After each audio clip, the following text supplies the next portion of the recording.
একজনের কাঁধের উপর আরেকজনের উঠে উঠে আরশে আজিম পর্যন্ত চলিয়া যায়।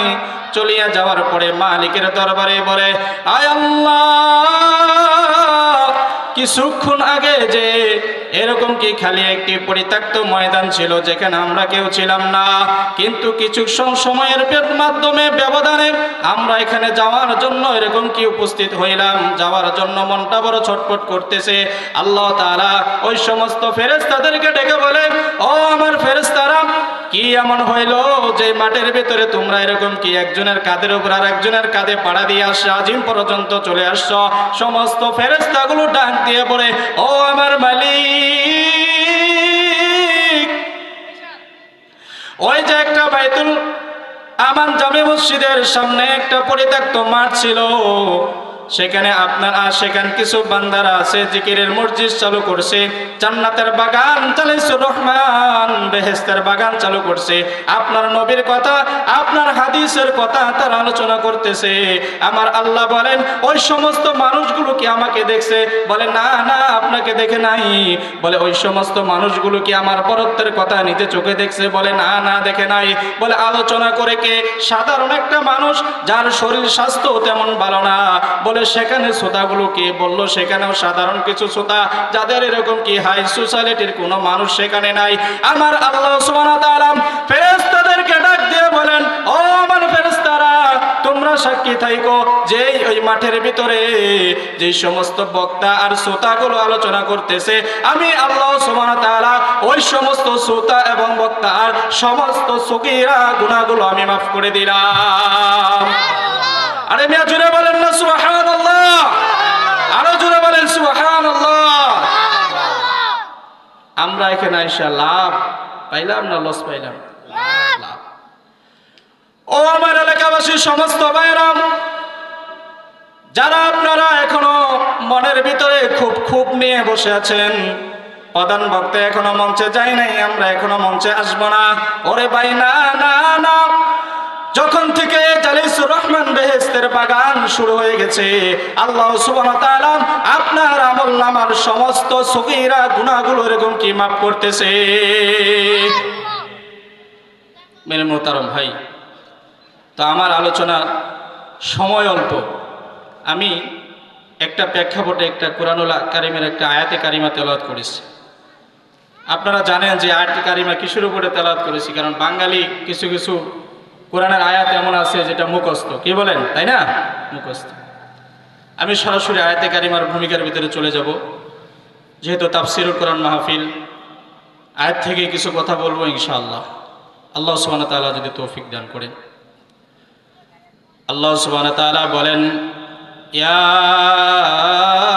আইয়ুহাল্লাযীনা আমানু কুতিবা আলাইকুমুস সিয়াম, হে ঈমানদারেরা, তোমাদের উপরে আমি আল্লাহ সুবহানাহু ওয়া তাআলা সিয়াম ফরজ করেছি, রোজা ফরজ করেছি। বলেন না, কি ফরজ করেছে?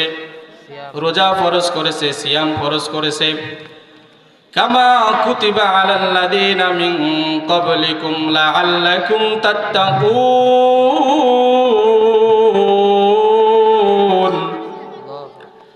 যেমনি ভাবে আমি আল্লাহ সুবহানাহু ওয়া তাআলা তোমাদের পূর্ববর্তী এরকম কি পুরুষদের উপরেও ফরজ করেছিলাম। তোমাদের মাধ্যমে যে সিয়ামকে ফরজ করেছি, শুধু তোমাদের মাধ্যমে সিয়ামকে আমি ফরজ করে ক্ষান্ত হই নাই, তোমাদের আগের যে পূর্বপুরুষগুলো আছে তাদের প্রতি আমি এরকম কি সিয়ামকে ফরজ করেছিলাম। কামা কুতিবা আলাল্লাযীনা মিন ক্বাবলিকুম লাআল্লাকুম তাত্তাকুন, যদি তোমরা উহা সুন্দরভাবে এরকম কি নিজের ভাবে রাখতে পারো, নিজের ভাবে তোমরা এরকম কি রাখতে পারো, সুন্দর করে নিজে উহার উপরে আমল করতে পারো, আল্লাহ সুবহানাহু ওয়া তাআলা বলেন যে তোমাদেরকে আমি এরকম কি মুমিন বলে গণ্য করব, মুমিন বলে ঘোষণা করব। তাহলে রোজা রাখার মাধ্যমে আমাদেরকে কি আল্লাহ তাআলা কি ঘোষণা করবে? মুমিন বলে ঘোষণা করবে। তো এই রোজা, এটা আল্লাহ সুবহানাহু ওয়া তাআলার বিশাল একটি হুকুম। আমার আল্লাহ সুবহানাহু ওয়া তাআলা বলেন, আমি এইভাবে সমস্ত আমলের একটি পরিধি বিজ্ঞপ্তি দিয়েছি, পরিত্রি দিয়েছি, সমস্ত আমলের একটি কোঠা দিয়েছি, কিন্তু রোজা নামক যে একটা আমল আছে, এই আমলের আমি এরকম কি কোনো কোঠা এরকম কি সংযত করে রাখি নাই, আমি কোনো কোঠা দেই নাই। আমি আল্লাহ সুবহানাহু ওয়া তাআলা এই রোজা নামক ইবাদতটা, রোজা নামক আমলটা যদি কোনো আমার মুমিন বান্দা, মুত্তাকিন বান্দা করতে পারে, আমি আল্লাহ সুবহানাহু ওয়া তাআলা এর পুরস্কার আমি নিজেই বান্দাকে এরকম কি দান করে দিব। এই রোজার আমল কে দান করবে? আল্লাহ সুবহানাহু ওয়া তাআলা দান করবে। এই রোজার আমল যখন আপনাকে আমাকে দেওয়া হবে, সেখানে কোনো ফেরেশতা উপস্থিত থাকবে না। রোজার কি আমল দেওয়া হবে সেখানেও কোনো ফেরেশতার মাধ্যমে আমলের কথাও জানা নাই। আমার আল্লাহ সুবহানাহু ওয়া তাআলা বলেন, ও দুনিয়ার মুসলমান, তোমাদের উপরে যে আমি সিয়ামকে ফরজ করলাম, তোমরা যদি সঠিকভাবে এই সিয়ামকে এরকম কি সুন্দরভাবে আদায় করতে পারো, পালন করতে পারো, রাখতে পারো, আমি আল্লাহ সুবহানাহু ওয়া তাআলা তোমাদের জাযা খায়ের স্বয়ং আমি নিজেই দান করে দিব। তাহলে এই সিয়াম এটা আপনি আমার জন্য আল্লাহ সুবহানাহু ওয়া তাআলা নাজাতের একটি জরিয়ার একটি মাধ্যম করে দিয়েছে। কি বলেন? নাজাতের একটি জরিয়ার মাধ্যম করে দিয়েছে। এই সিয়াম এত বিশাল একটি দামি একটি সম্পদ আমাদের মাঝে এরকম কি চলে আসতেছে।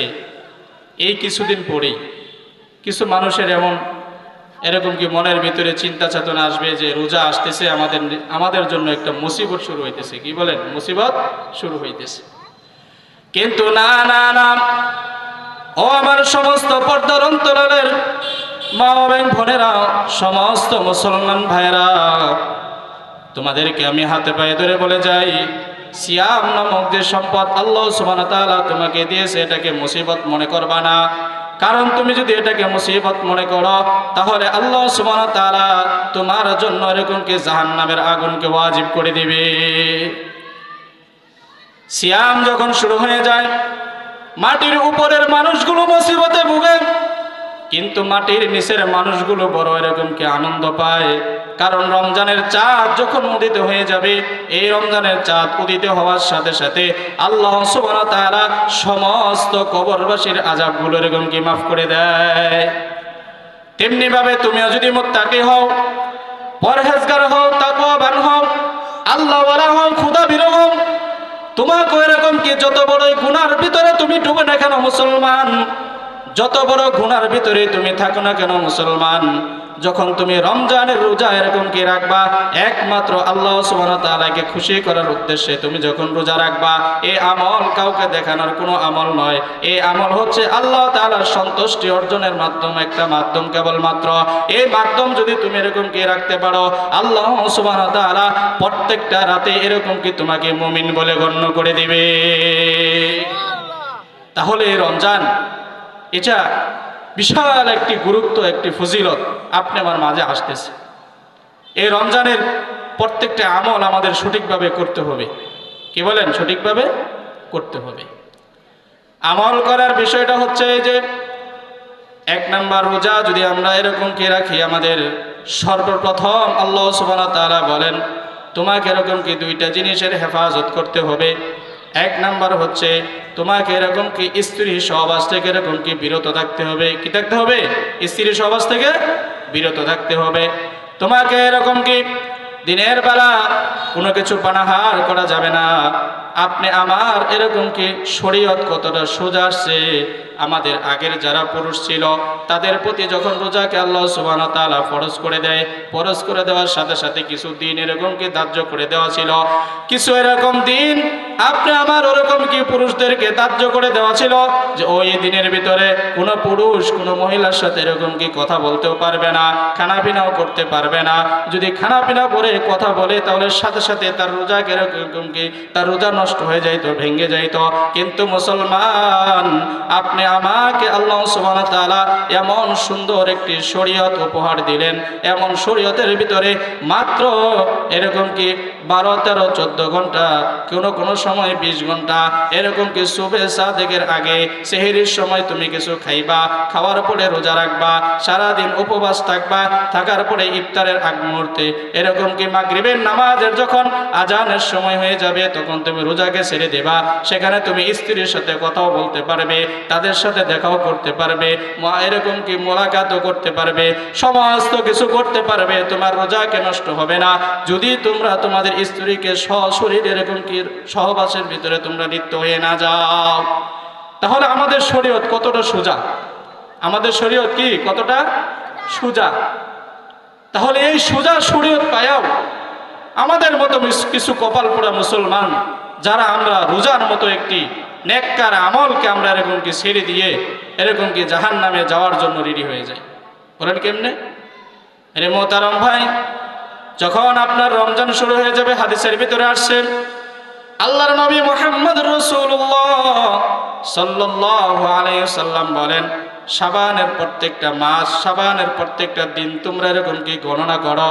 গণনা করার সাথে সাথে যখন তোমাদের এরকম কি রমজানের চাঁদ পর্যন্ত তোমরা দেখো, রমজান যখন শুরু হয়ে যাবে তোমরা তোমাদের ব্যবসা বাণিজ্যগুলো আগে এরকম কি গুছাইয়া ফেলো।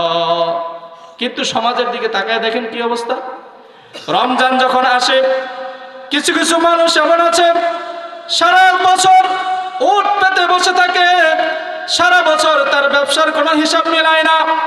যখন নাকি রমজান তার সামনে চলে আসে, এরকম কি কথা বলে যে এই বছরের রমজানে আমার ব্যবসাকে গুছাইতে হবে, ডাবল থেকে ডাবল লাভ করতে হবে।